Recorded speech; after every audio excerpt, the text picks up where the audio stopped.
20% ethanol കലർത്തിയ E20 ഇന്ധനം ഉപയോഗിക്കുന്നതിൽ petrol വാഹന ഉടമകൾക്കിടയിൽ പരക്കെ അതൃപ്തിയെന്ന് സർവേ പറയുന്നു.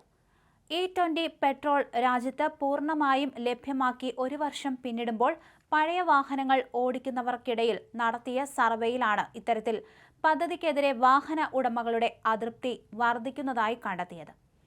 അതേസമയം എഥനോൾ 20% കലർത്തിയ പെട്രോൾ ഉപയോഗിക്കുന്നത് പ്രശ്നമുണ്ടാക്കിയ ഏതെങ്കിലും ഒരു കാർ കാട്ടിത്തരാമോ എന്ന് കേന്ദ്ര ഗതാഗത മന്ത്രി നിതിൻ ഗഡ്കരി പറഞ്ഞു.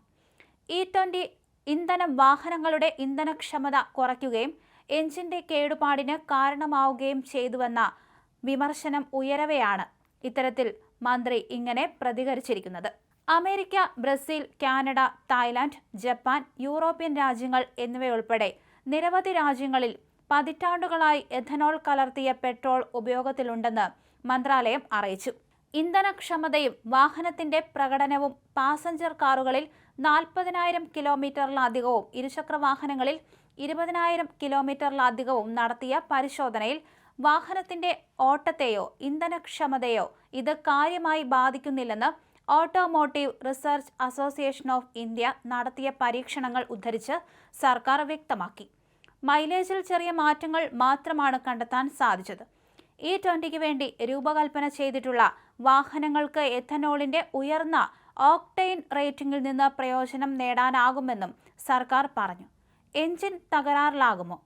E20 എഞ്ചിനുകൾക്ക് കേടുപാടുകൾ വരുത്തുമെന്നോ വാഹനങ്ങളെ ദ്രവിപ്പിക്കുമെന്നോ ഉള്ള വാദങ്ങളും തള്ളിക്കളഞ്ഞ മന്ത്രാലയം ARAI, Indian oil corporation, Indian institute of petroleum, society of Indian automobile manufacturers എന്നിവയുടെ പഠനങ്ങളെ പരാമർശിക്കുകയും ചെയ്തു.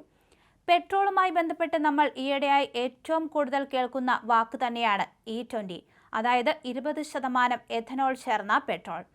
രാജ്യവ്യാപകമായി E20 പെട്രോൾ ലഭ്യമാക്കിയതിന് പിന്നാലെ ഡീസലിനും ഒരു ബയോഫ്യുവൽ ബ്ലെൻഡിംഗ് വരികയാണ്. പെട്രോളിൽ എഥനോൾ ആയിരുന്നുവെങ്കിൽ ഡീസലിൽ ഐസോബ്യൂട്ടനോൾ ചേർക്കാനാണ് കേന്ദ്ര സർക്കാരിന്റെ നീക്കം. E20 പെട്രോൾ മൈലേജ് കുറയ്ക്കുന്നതായും എഞ്ചിൻ ഉൾപ്പെടെ തകരാറുകൾ ഉണ്ടാക്കുന്നതായും ആക്ഷേപം ഉയരുന്നതിന് ഇടയിലാണ് ഇത്തരത്തിൽ ഡീസലിനും ബയോഫ്യൂവൽ പരീക്ഷണത്തിന് കേന്ദ്രം ഒരുങ്ങുന്നത്.